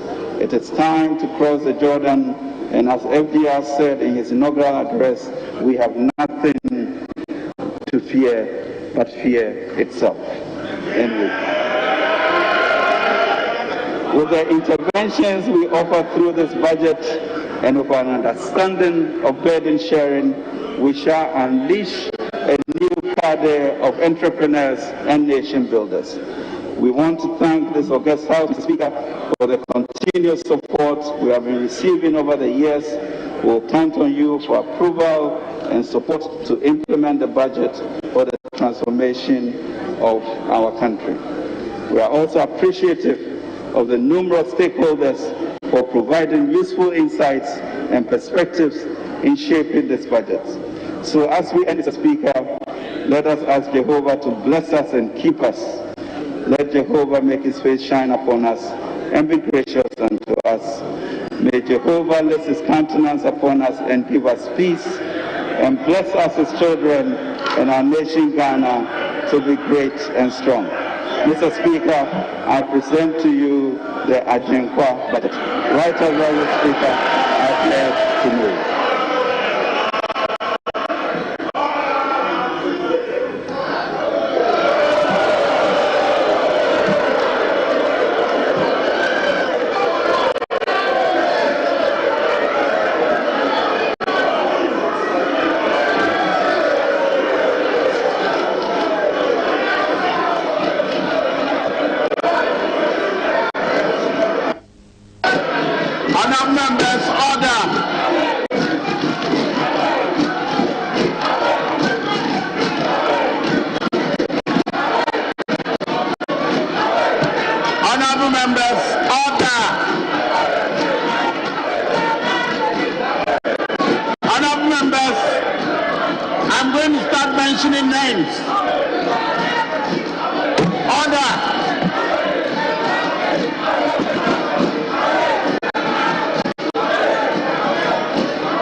In accordance with the standing orders, Order 143, debate on the motion shall stand adjourned to a date less than 3 days after the presentation.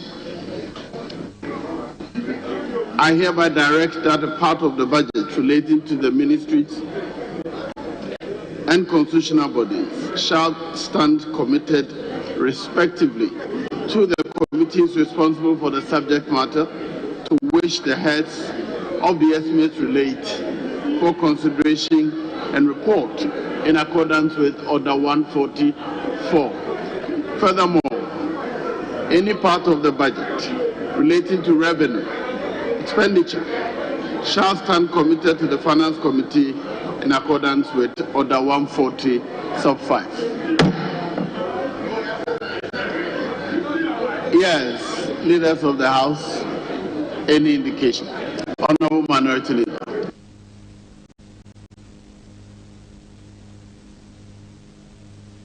Mr. Speaker, we have heard the Honorable Minister for Finance, Ken Ofori-Atta, on the 2022 budget statement. Mr. Speaker, the system is hot. To it, the system may not be able to bear the hardship. Literally, the system is hot, Mr. Speaker. And Mr. Speaker, it's only the Honorable Ken Ofori-Atta who ironically eases burdens, to quote his words, that they are not, there is no illusion about the suffering of Ghanaians, yet he is imposing further suffering, imposing a 1.75 Momo electronic banking tax. So it's only Ken Ofori-Atta who eases suffering with imposition of new taxes targeted at 15 billion Ghana cedis within this period. But Mr. Speaker, with this promise of unsustainable debt, increased suffering and hardships beyond CST communication service tax and VAT, is bringing in e-transaction levies that he will reverse the gains of financial inclusion. But Mr. Speaker, we are not in a haste to debate him. And when you project revenue from 53 billion to 80 billion within 1 year, the market have listened to you. Ghanaians have listened to you. This budget does not end any suffering. You will be credited in the Guinness Book of Records for borrowing more than any other minister under the Fourth Republic. But with that, I will not hesitate to second the motion for adjournment. I will not hesitate. I will allow the leader of government business, who himself today is not too smiling. The Vice President, the chairhead, is not here today because of acting capacity. We've advised him to go beyond coming to chair a Minister for Finance. Thank you, Mr. Speaker.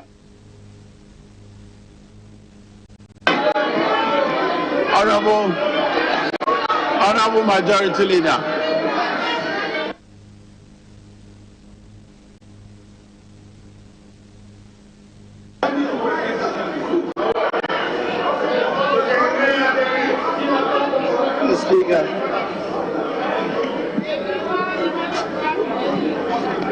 Mr. Speaker, I think for the avoidance of doubt, it's important to clear the statement that has been made by the Minority Leader in respect of the acting President's absence from the chamber. The Vice President, as we do know, is the head of the Economic Management Team. And at budget, the Speaker, he has always been with us. Today, he's not with us. And the reason is simple. The Speaker, today, he is the acting President. And because he's the acting President, and because it is a President who causes the Finance Minister to come and present the budget to the House, the President cannot be in the House.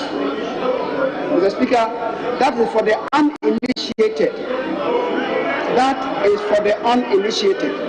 That is the technical position. Mr. Speaker, if the President comes to this House once the president comes to the house, as you do know, the maize will have to be subsumed into the sword of the state. Because when he comes to speak to us. And because the president will not be speaking to us. So people should understand this. People should understand this. And for those of them who don't understand this simple thing, I'm sorry for them. It means they are not learned in the parliamentary practice. Order. Honorable member for Soja Mine, I can see you conducting a choir.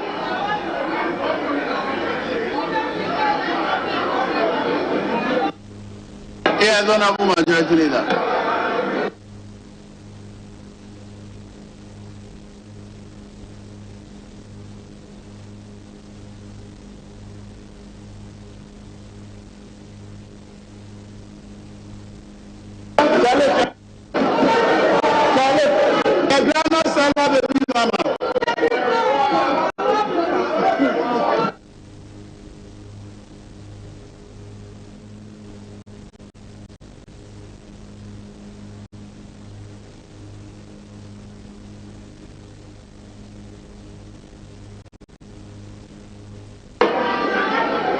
Honorable Chief Whip, Honorable Minority Chief Whip, I'm waiting on you to bring calm to your side, then we'll continue.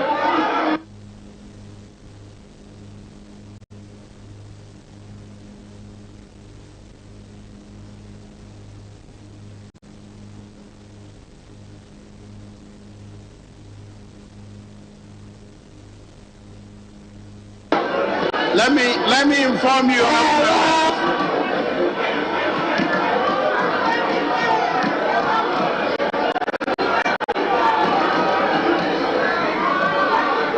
Members on the minority side, let me inform you that the instruction Mr. Speaker gave me was to have anybody who disrupts proceedings removed by the marshal. That was the Speaker's instruction. It was given in the presence of members. And I will not hesitate to do that. Yes, Honorable Majority Leader, if you may conclude.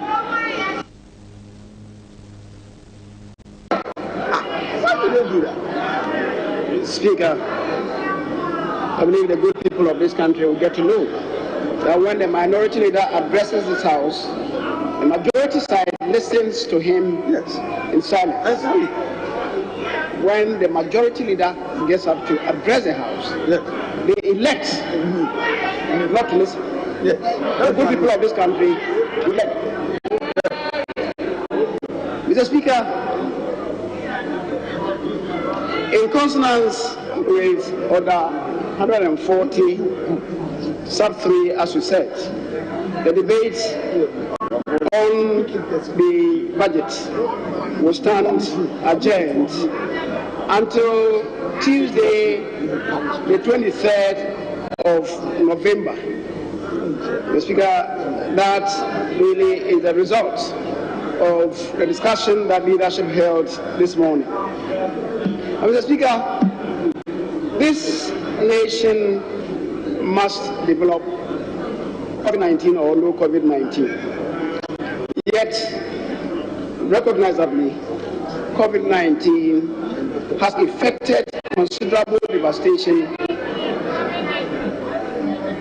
on the economy, and the economy is distressed. Business have collapsed, jobs have been lost, lives indeed have been lost. And yet, paradoxically, as you do know, a government is put in place not to explain away problems, but to solve the problems. Mr. Speaker, that indeed is the purpose of what exercise the Minister for Finance has done today. This budget, Mr. Speaker, is set to give this country a new beginning, a watershed budget that will mark a new beginning for us as a country, to break away from the past and give Ghanaians a new beginning. Mr. Speaker, there are many initiatives contained in the budget are clear for everybody to know. Mr. Speaker, the minister has not shied away from admitting that there are indeed downsides to our development agenda. Mr. Speaker, for those of them who are asking what I'm debating, they should have asked the minority who are the same person. They should have asked the minority who are the same person. When you pick a fight, you will push the fight back to you. If you don't have the courage, don't initiate it. Yes, and you'll be crying like this. Crying like this. Mr. Speaker, so there are many initiatives, but as I indicated, the day for the debate hasn't yet dawned. I want to believe that on Tuesday, the 23rd of November, the House would brace itself in a very robust debate. And I believe that the truth would come out. Not propaganda. The truth would come out for Ghanaians to know. The Speaker, this budget is not a propaganda budget. That is why it is not a green book. It is why it is not a green book. So we will debate it when the time arises. The Speaker having said so, because the time is long past 2 o'clock, it's the usual closing time, we don't need a motion for adjournment.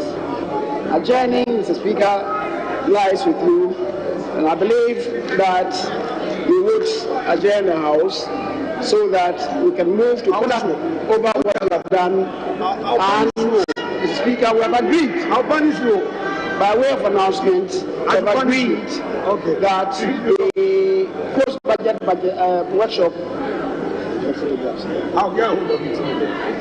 I'll punish you. You. I said, I'm going. Help me out. As I was saying,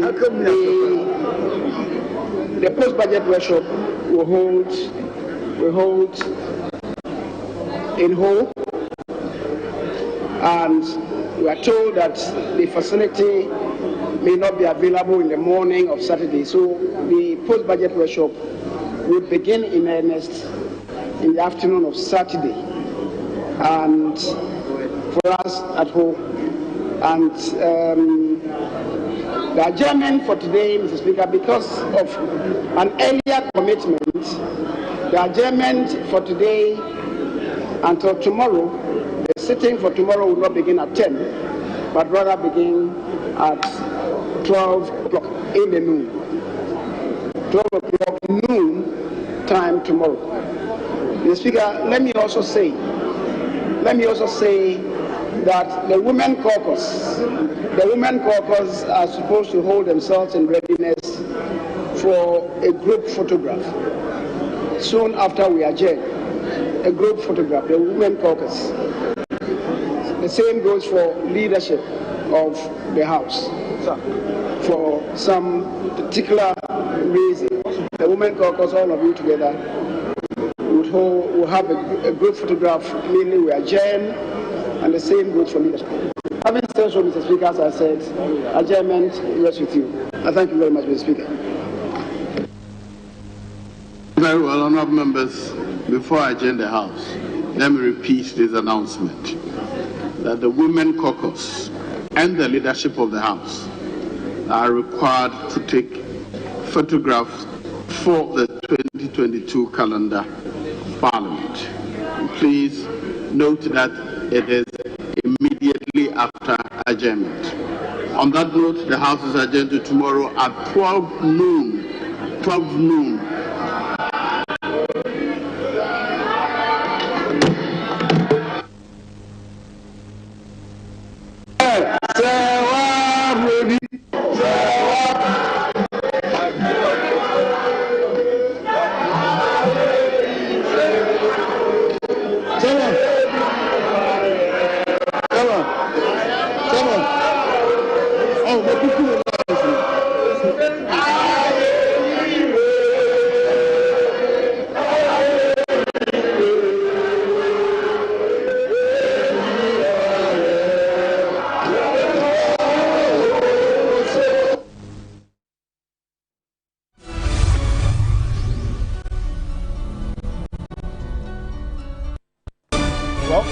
After that long wait, finally, the 2022 budget has been presented. Finance Minister Ken Ofori-Atta has fulfilled that constitutional provision in Article 179 of the 1992 Constitution, especially Section 21(3). Well, he terms this the Ajinkwa budget. Many other terms that have been described already, but the devil is in the detail, isn't it? These are the budget highlights he presented, but there's a lot more detail that the members of parliament will be debating in the coming days. So that's what you have now. Fees and charges bill to be implemented in 2022. More roads have been fixed. The other major announcement is the abolishing of all road tolls on public roads and bridges. The toll personnel will be reassigned. That's according to the finance minister. Also, we understand that the levies on electronic transactions, that's electronic transactions levy, or when you got the e-levy, is what is coming in now. It's going to apply on mobile money transactions beyond 100 cedis. So 100 cedis and below is exempted from what we understand. That's according to the finance minister. There's been a number of reactions to this e-transactions levy by the many of you out there, especially because of the level of reliance and usage of mobile money as a means of transfer, and to the extent that mobile money was a major or is a major catalyst to the financial inclusion that has been experienced in this country. Prior to mobile money, there was a conversation about the unbanked population being so much more than the banked population. Now we have a lot of people engaging in mobile money transactions, and I'm going to show you the data from the Bank of Ghana just to buttress this particular fact as we go on. So 1.75% is what this electronic transactions levy will be. It will apply on transactions 100 cedis and beyond, mobile money and remittances. That's according to the finance minister. Also, these monies that would be accrued from this electronic transactions levy will be used to finance entrepreneurship and youth employment. He also talks about the U-Start initiative, 1 billion cedis to be used to capitalize the ecosystem to create 1 million jobs for young people. That's according to the U-Start. In fact, I was looking out to hear a lot more on the Youth Bank. You remember the Youth Bank initiative as well that was mentioned in the mid-year budget review that the finance minister presented. So we would have to find out what the fine details will be with this Youth Start initiative and what the Youth Bank is also all about. Talks about the collaborations with the Ghana Association of Bankers.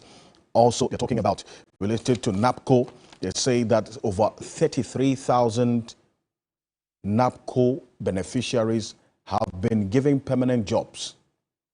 The 67,000 that is left, we understand, government is in the process of finding them permanent jobs. But that's what's happening with the NAPCO personnel. It came up prominently recently. 67,000 of them are still not with permanent jobs. According to the finance minister, about 33,000 of them have been given permanent jobs. There's a National Digital Property Register as well. And then the free senior high school came in. The one district, one factory, we understand that some 278 factories is what has been captured.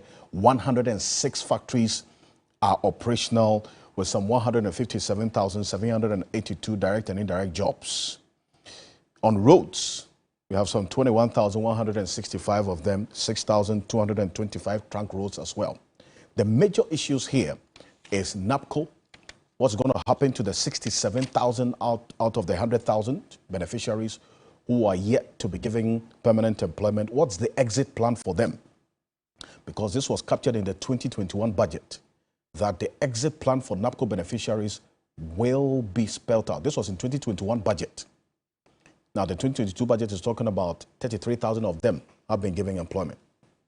The next is this e-transactions levy.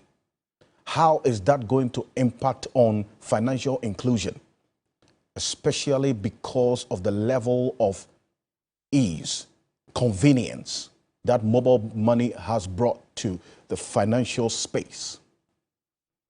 This is a conversation that will definitely be of concern, lots, especially not only to the telcos, not only to the Ghana Association of Bankers, but as well as consumers, especially who engage in financial transactions on the various mobile money platforms.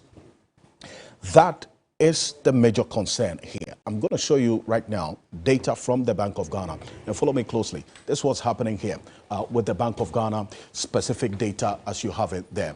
This is the value of mobile money transactions from January to August 2021. It's according to the Bank of Ghana.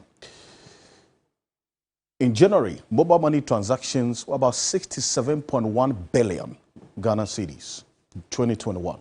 In February, moved up to 67.9 billion Ghana cedis. The same in March, there was an increase from 67.9 to 82.3 billion cedis. This is data from the Bank of Ghana. That's what you see on the screen there.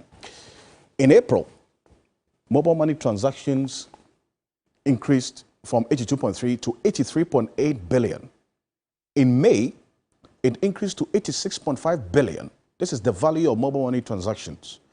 In June, increased to 89.1 billion. In July, increased to 99.1 billion Ghana cedis. In August, that you see there, that's 81.8 billion. This is information that the Bank of Ghana captured in its report. The value of mobile money transactions in this country, and that has outstripped the value of check transactions.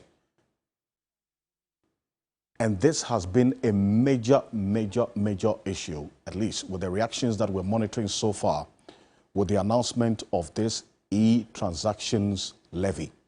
How that is going to impact on the growing numbers of mobile money transaction in terms of the value. We'll go for this quick break. When we're back, we'll finalize and conclude our coverage of the 2022 budget presentation by the Finance Minister. We'll be back shortly.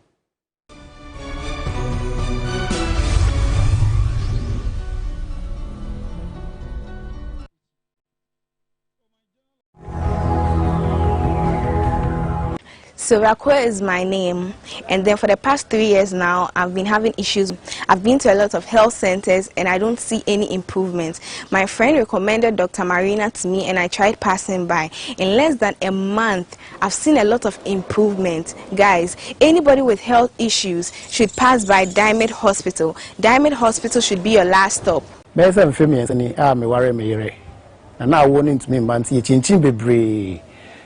And obi chere me Dr. Marina ho ye kwa no ampa o se me na me low sperm count until I started so hwe me and na me no ka say me yere afa awo afa no afa no ba me so ma ye eja me we ani jem.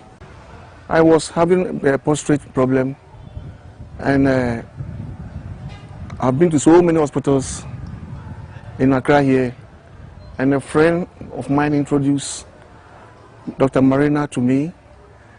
And now I went there. In fact, they were very friendly. They were very friendly to me. And now, by the grace of God, they have seen much improvement. So I'm recommending this hospital for everybody. Mr. Media is situated here. Media Chinchin Hospital would do be brave Ghana ha. Menya yaresa. Na madam for being a chair, Madam Hospital. Na me come home Dr. Marina. 3 weeks ni nyami no kure ni mama yenka. Or started share me. Me san call check up aba normal into baby a wotie me all hwe me wo fie se onto na namo no onko hospital na ne yaresa ebeto no Ghana for me din ene apia kubi kasapa many host edema ABTV morning show ena nya semhwe host ewo hot 93.9 na se mo fa sinya yade friend se kidney na no kranie wa twemi papa ma se me tiri nyina tutu ni nyina ne se na wotwe bia no ne de ne koto dialysis so 4 times in a week. I saw to say no cranie a very serious pa. Now so nyame adum ana obi kire me Diamond Diagnostic Center. Ye ne ko ho no a hwa perform ama say na wotwe bia ye company no. We che say nda so ho a de bia no no fa si ho beto no ama sika ho adwo no. Enti mi ka che say Diamond Diagnostic Center e ho any last stop. You can contact us in Accra on 0202 112 866 or 0243 176 119. In Takrady, call us on 0557 269 598 or 0548 705 543. In Kumasi, call us on 0267 018 289 or 0207 515 623. And opposite Kamina Barracks, behind Second Star Oil Filling Station on the Bolga Road. You can call us on 0500 022 853 or 0558 294 091. Diamond Diagnostic Center, your last stop in medical services. I'm gonna wait on you. Heaven on Earth Conference 2021.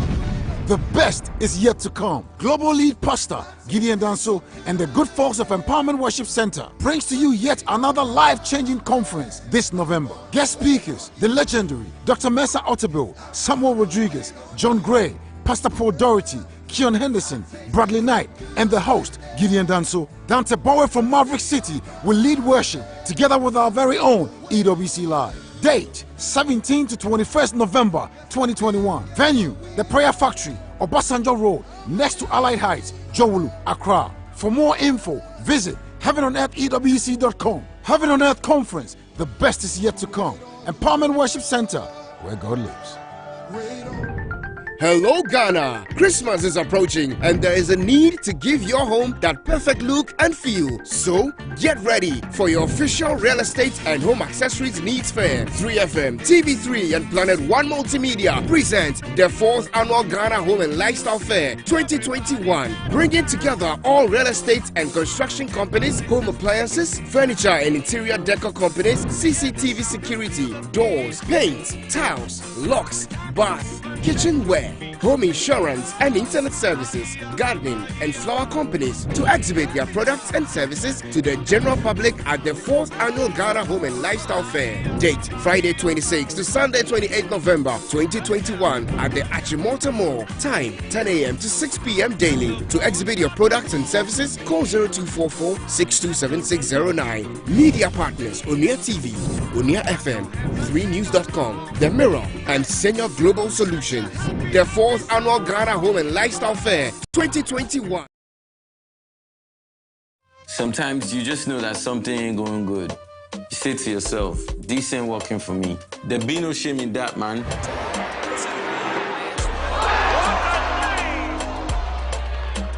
Like when you don't got it? Yeah, man, I mean, being smart means knowing when to stop. Know your limit. So like knowing when to stop? Yeah, makes sense. If it's not fun, choose to stop. This advertisement is brought to you by Bet Power.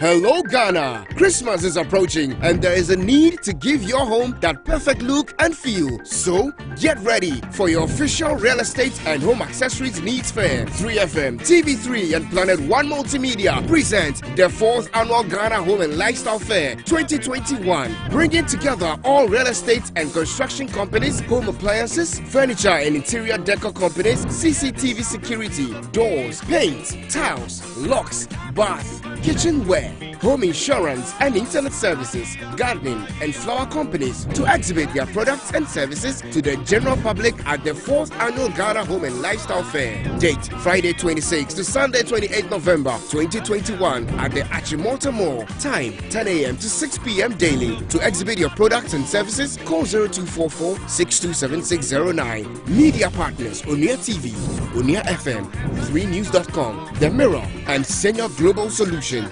The 4th Annual Ghana Home and Lifestyle Fair 2021.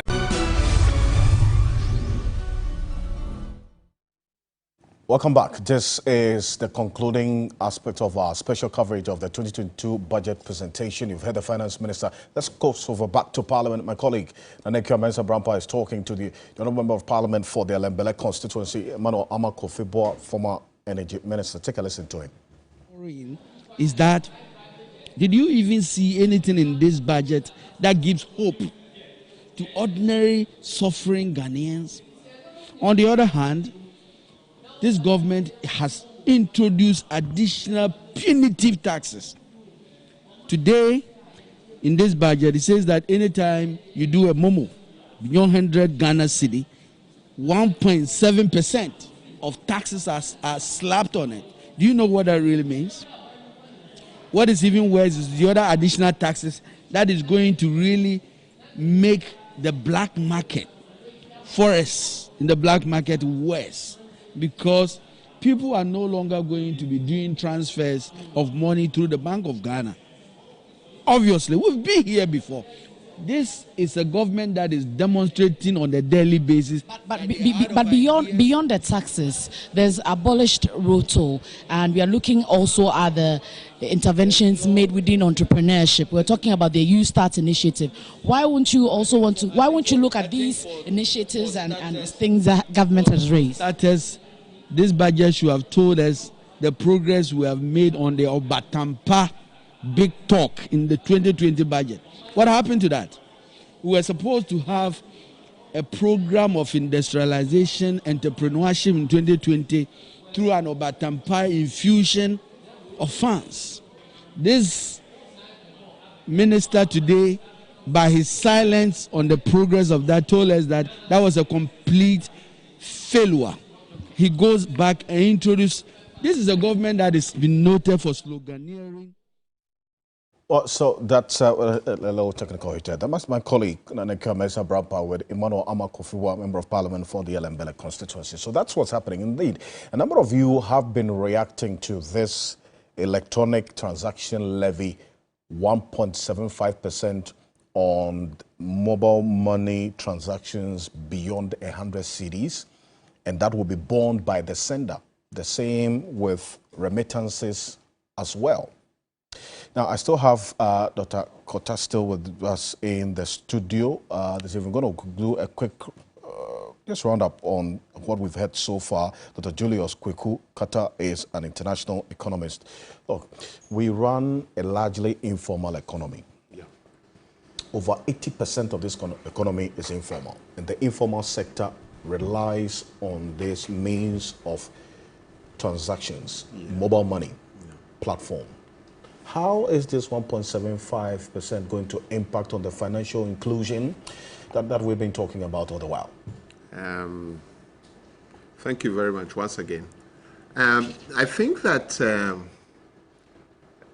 the budget has not, the finance minister has actually not explained, is it going to be added to the charges that the MTN or Vodafone are so the sender actually is paying. So if I'm going to send you an amount beyond 100 cedis, say 1,000 cedis, yes, I'm paying for it. Yes. I'm paying as part of the. We have been paying some charges. We are having some charges.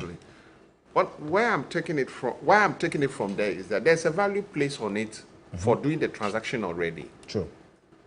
Now. So you mean, if I'm sending 1,000 cedis, I'm already deducted some money. Yes. As a sender. So now you are going to pay tax of 1.75. It's another burden is added to that amount already. So you are eventually going to pay almost about 3.1 Ghana cedis on a transaction above that amount. I think that this will put a lot of pressure even at the informal level, at the formal level, and at all the transactional levels. And it's really going to hit hard, especially those who are in the rural areas. If their children go to school and they have to transact money, transfer money to them, the charges are going to be high. So it's another burden coming. That's the way I say it.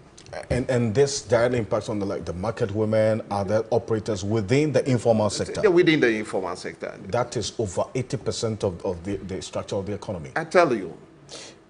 Just bear in mind also that in May this year, if you recall, between April and May, the telcos increased the call and data tariffs.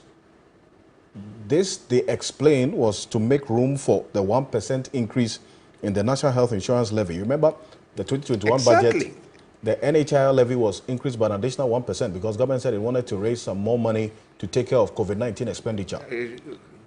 That led to an increase in call and data costs. Yes. By the telcos. Because Exactly. obviously they had to pass on that tax Yes. to you and I. Yeah. And then this is coming in as well. That's why I'm saying, where are we taking it from? Because that explanation has to be done before, that calculation has to be done before we know where we are going. Because already there's an inbuilt tax already on the transactions of mobile money in general. And if we have gotten to that point, why introduce another bold tax of 1.75% on the previous transaction we are making? Are they going to abolish the NSA tax? Are they going to remove it? If they're not going to remove it, then why do we have to add more to that? And that is another burden. Yes, I mean... Well, the NHIL levy, I'll tell you what, the National Health Insurance levy is also supposed to generate money to pay the providers of national health insurance. Has also been brought to question. In fact, before the budget presentation, I was asking about the accountability for that levy. How much has accrued to the National Health Insurance levy that the Ghanaians have been paying? Remember, it's an indirect tax. So whatever you buy, whatever you're doing, you're paying for it. Exactly. So you have the private health care providers, in fact, the health institutions, hospitals, clinics, maternity homes owned by private persons, also coming out to say that since 2019, they have not been paid. Yes. For the provision of services under the National Health Insurance Scheme. Exactly. By government. So there are legitimate concerns that you raise. Yes. And a lot more answers demanded. Yes. I hope that as the debate of this budget starts, our representatives, the members of parliament, will ask the questions. We'll ask those questions. Doc, I thank you so much for joining us. It's been 5 hours. Yes. Over 5 hours. It's quite a long time. Thank you so much. And Thank also you appreciate the chairman of the oil and gas sector of the Association of Ghana Industries, Kwame Jantua, who also joined us earlier. Dr. Priscilla Chumesi Bafo, Senior Lecturer, Department of Economics, University of Ghana, Legon, as well, who joined us. And I also want to thank Mr. Michael Boateng, Senior Manager, KPMG, who also joined us via Zoom earlier. And to you, our viewers, thank you for staying with us over 5 hours of this Budget 2022 coverage on all Media Journal platforms. On behalf of the production team, we appreciate your company. Stay with us on TV3. My name is Alfred Okansi. Good afternoon.